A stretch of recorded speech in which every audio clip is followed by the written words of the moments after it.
Ընդդիմությունը հարվածում է սեղաններին, ԿՊԱ-ականները ծափահարում են, երբ Նիկոլ Փաշինյանը ամենայն հայոց կաթողիկոսին ավազանի անունով է ասում։ Կտրիչ Ներսիսյանի ուղիղ հրահանգի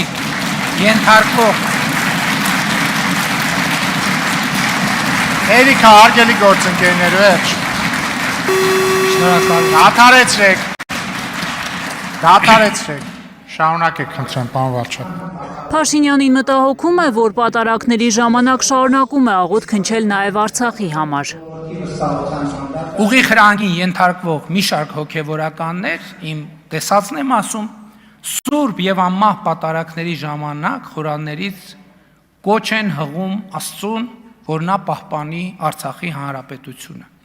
Այսպիսով եկեղեցին դարձնելով պատերազմի քարոզչության ինստիտուտ։ Իր կառավարման ընթացքում հայ ժողովրդի գլխին մոտ 1 տասնյակ պատերազմ ու ռազմական գործողություն բերած Փաշինյանը հանձնարարել է զեկույց պատրաստել Հայաստանի այծ առաքելական Սուրբ եկեղեցում առաջացած իր խոսքով խորը համակարգային ճգնաժամի մասին, որտեղ շարադրվում են տասնյակ փաստեր, թե եկեղեցին դուրս է եկել կանոնական ծիրից։ Իմ հանձնարարությամբ զեկույց է պատրաստվում Հայաստանի այծ առաքելական Սուրբ եկեղեցում առաջացած խորը համակարգային ճգնաժամի մասին, որտեղ շարադրվում են տասնյակ փաստեր, որ Կտրիչ Ներսիսյանը հայաստանյան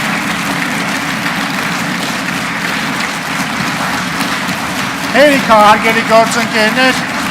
դադարեցրեք։ Ինքն ուզում է հանգստի կոչել վեհափառին, որովհետև հայրապետն ասել է, թե երբեք անցյալ չի դառնա Արցախը, հարցնում է Հայաստան խմբակցության պատգամավոր Սևակ Խաչատրյանը։ Եկեղեցում մասով այս հարձակումները սկսվեց, երբ կարծեմ ամենայն հայոց կաթողիկոսը Ժնևում էր, բարձրացեց Արցախի մշակութային պահպանության հարցը։ Եվ քիչ առաջ դուք էլ ձեր ելույթում ասեցիք, որ կան հոգևորականներ, ով ուղիղ ցուցումով պատարակների ժամանակ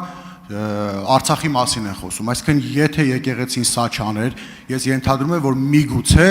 դուք այս արշավը եկեղեցու դեմ ձեր ասած ճակերտավոր բարենորոգման ծրագիրը չիրականացնեք։ Ոչ մի հարցի ուղիղ չի պատասխանում Նիկոլ Փաշինյանը։ Կտրիչ Ներսիսյանը ունի դուստր։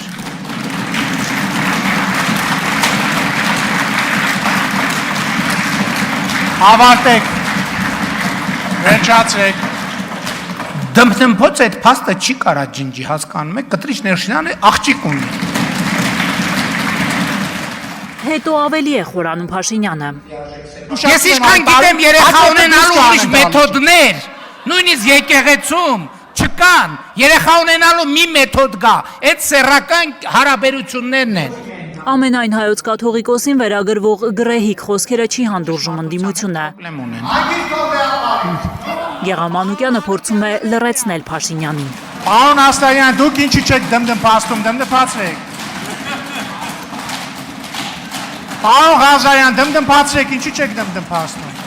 Ձեր ֆրակցիան դմդմփաստում է, ինչի չեք դմդմփաստում։ Դմդմփացրեք։ Եվ սա ժեստ է ընդդիմության հասցեին, հակառակ դեպքում ավելի շատ կասեի Կտրիչ Ներսիսյանը։ Ընդդիմությունը բոյկոտում է և դուրս է գալիս նիստերի դահլիճից։ Փաշինյանը բացահայտեց խաղաքարտերը, նկատում է ուժեղ Հայաստան խմբակցության ղեկավար Նարեկ Կարապետյանը։ Եկեղեցու դեմ արշավելու պատճառը ոչ թե Գարեգին II կուսակրոնության ուխտը ենթադրյալ խախտելն է, ինչի մասին թմկահարում է ՔՊ-ն, այլ այն, որ եկեղեցին չի ուրանում Արցախը, ակնհայտ է Նարեկ Կարապետյանի համար։ Մի քանի տեղ ինքը բացեց խաղաքարտերը վերջապես, այն ինչ որ մենք ամիսներով ասում ենք, ինքը այսօր մի քիչ առաջ ասում է։ Օրինակ ասացների մեջ ինչ նկատի ունեք։ Վեհապարի հետ կապված ուղիղ ասեց, որ խնդիրը Արցախի հետ կապված Արցախի անունը շոշափելն է, Արցախի հիշատակելն է։ Միայն թե Արցախ բառը չհնչի եկեղեցում, ամեն ինչի պատրաստ է իշխանությունը։ Նկատում են ընդդիմադիր պատգամավորները, մեծ վտանգ է Փաշինյանը զգում վեհափառից։ Նա չի հաշտվում, որ տապալվել է իր կազմակերպած խայտառակ դատավարությունը և դատավորը հրաժարվել է դատել կաթողիկոսին ինքնաբացարկ հայտնելով։ Գայանե Մովսիսյան, Էլեն Յահինյան, Հայլուր։